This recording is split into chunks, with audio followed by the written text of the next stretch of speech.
Hello everyone, today we're going to be looking at the Samsung Galaxy A14 5G. What I have here is the version for the Tracfone. Now the same version will be available for the Simple Mobile, Total by Verizon. There's a few other companies that are owned by Verizon.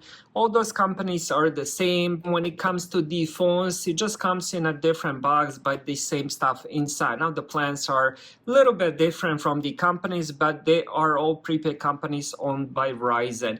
So let's look at the box here. So as I mentioned, Samsung Galaxy A14.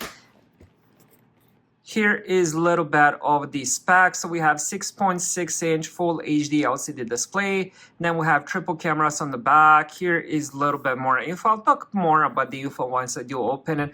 All right, next let's open it, see what comes inside. Then I'll set it up and I'll talk more about the specs and all that, my first impression. Now, this phone was released January 2023, so it's just over a year old. So it's still kind of, I don't want to say newish, but it's only a year old since the release date.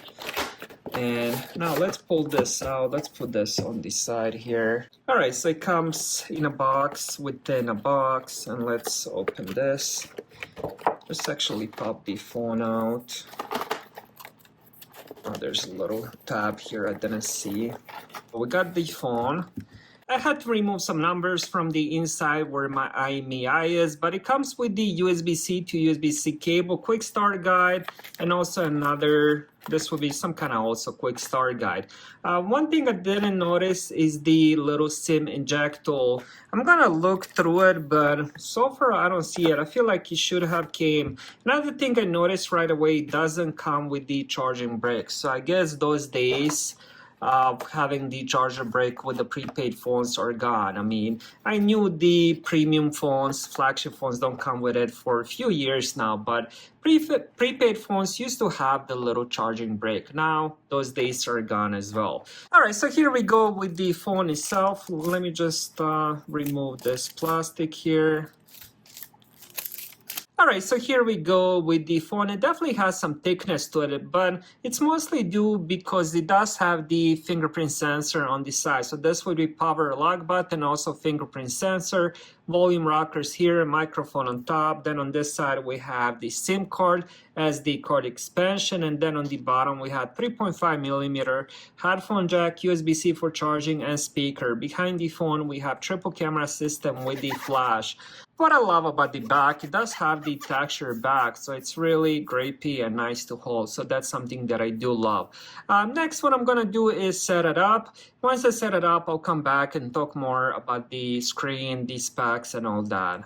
All right, so I just finished setting it up, which is pretty much a breeze. The only thing you had to do is set up the fingerprint sensor, which does work pretty good. I decided to go, of course, with the thumb, and honestly works 100% of the time. So at the moment, I end up pressing my thumb against the power button. It unlocks the phone.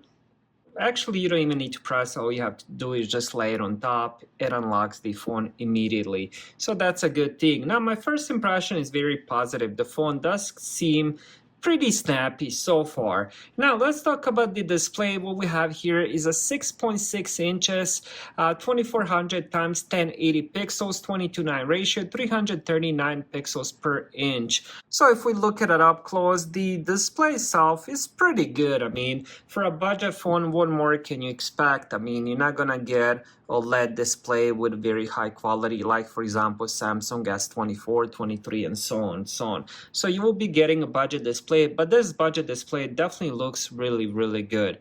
Now when it comes to the hardware, it comes with the MediaTek CPU, 4 gigabytes of RAM, 64 gigabytes of storage. There's also SD card expansion here, so you can end up putting micro SD card up to 1 terabyte. Out of the box, this also comes with the Android 13. I'm not sure if I'm gonna get any updates. I just ended up unboxing the phone. Now, when it comes to the battery life, we have 5000 milliamp battery inside. It supports wired at 15 watts. This is the same battery that I've seen on a lot of Samsung budget phones, and it performs really good. I'm easily getting a day of battery life, but if I use it light to medium use, I can easily get 2 days of battery life. Now, when it comes to the cameras, triple cameras on the back, 50 megapixel main, 2 megapixel macro, 2 megapixel depth, and also it does have 30 megapixel front-facing camera. So overall, it does have good quality. I do like the texture back. I also like the design. It is a bit of a thicker phone, but to be honest, I do like the fingerprint sensor on the side, so I don't mind that it is a little bit more thicker than rest of the phones. Another thing that I do like, it does have 3.5 millimeter headphone jack. So that was my unboxing and brief overview of the phone. Thank you guys for watching. Have a great day.